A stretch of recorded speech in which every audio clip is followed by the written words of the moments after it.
Joining remotely, a few reminders.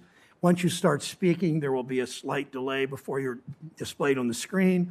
To minimize background noise, please click the mute button till it's your turn to speak or ask questions. You should all have one box on your screens labeled clock that will show how much time is remaining. For those of you joining virtually, you'll hear a bell ring when you have 30 seconds remaining, and then when time's expired, there's a technology issue, we'll move to the next member. Our speaking order will be as usual, that is by seniority, the members who have checked in before the gavel came down, either in person or virtually, and then by seniority of members arriving, alternating between Democrats and Republicans. Welcome, Chair Gensler, back to the committee. 5 months ago today, the Senate confirmed you as chair of the Securities and Exchange Commission, one of the historically most important jobs in the federal government.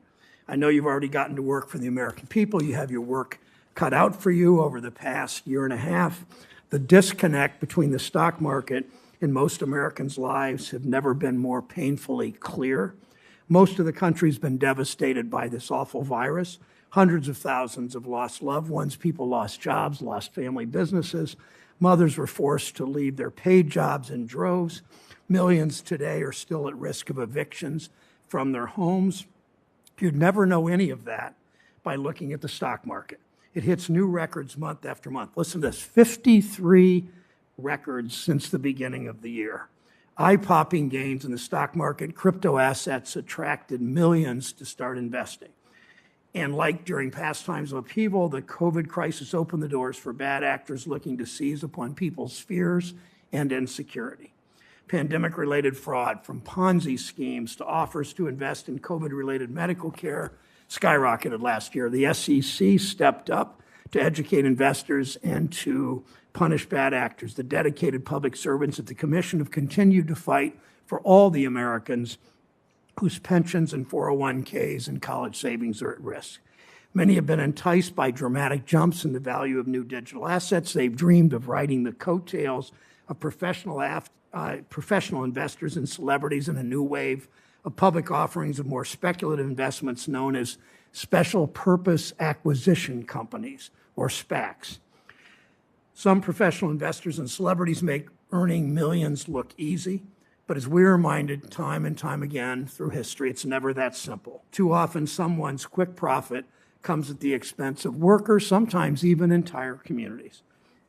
Chair Gensler, it's your job to make sure that efficient markets are balanced with strong enforcement that protects Americans from the worst Wall Street greed and careless risk, even if that means challenging practices or shady investment products that previous chairs ignored. It means working to increase transparency that the last administration simply did not take seriously. We all know that in this committee. For example, the SEC approved new human capital disclosure last year without requiring companies to provide even basic details or data. Just give us some information, we almost disdainfully said. And let's remember, human capital is business school speak for the tens of millions of Americans who work for these companies. Despite the new standard, the investor demand for essential information used to judge how companies treat and manage these workers, most companies barely provide any additional information.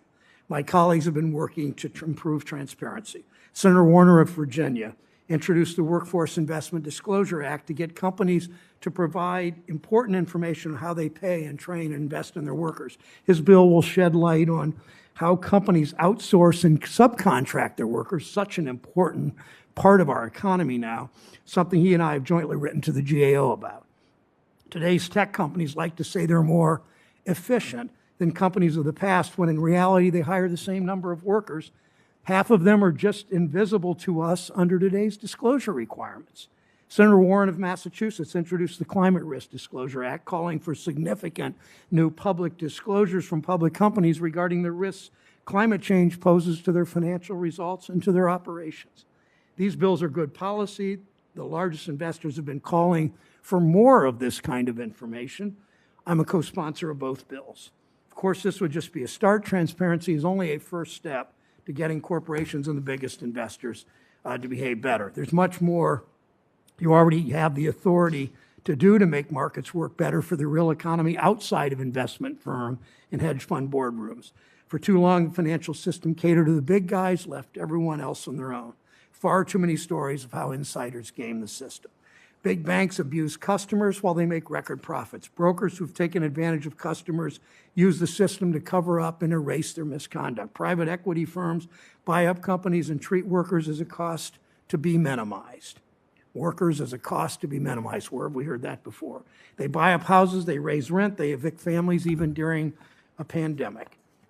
And of course, no matter what happens to the workers at the companies they've raided for parts, or to the families in the mobile home complex where they've jacked up the rents, or to the larger economy, the big guys, the hedge funds, the SPAC sponsors, the big banks, the brokers, the big guys seem to do just fine. That system isn't sustainable. Increasing people's trust and faith in the market, in the financial system, will lead to more saving and broader participation. Yet some of my colleagues say we should let the market sort it out. They want to tie the SEC's and your and other watchdogs' hands. We know that's counterproductive. It's the same thinking that led to a market collapse 13 years ago that's led to decades of more and more investment flowing to a smaller and smaller share of the country. The last administration subscribed to that same always Wall Street first view and left this country worse off than they found it. The damage is too vast to measure. Our economy and our markets were no exception. Investors have fewer tools to hold management accountable. Savers, that's retirees, widows, families, have fewer protection. Corruption runs rampant. Existing serious conflicts of interest have too often been ignored. This administration is taking a different view, thankfully. The economy and the market should work for everyone, not just the well-connected. They should reflect the economy we all want, with broadly shared prosperity and a growing middle class that all workers can join. When that happens, people will have confidence that markets actually work for them, not just for Wall Street. We'll see more Americans save. We'll see more Americans invest in the future. Chair Gensler, I look forward to hearing about the progress you're making toward these goals. Ranking Member Tim.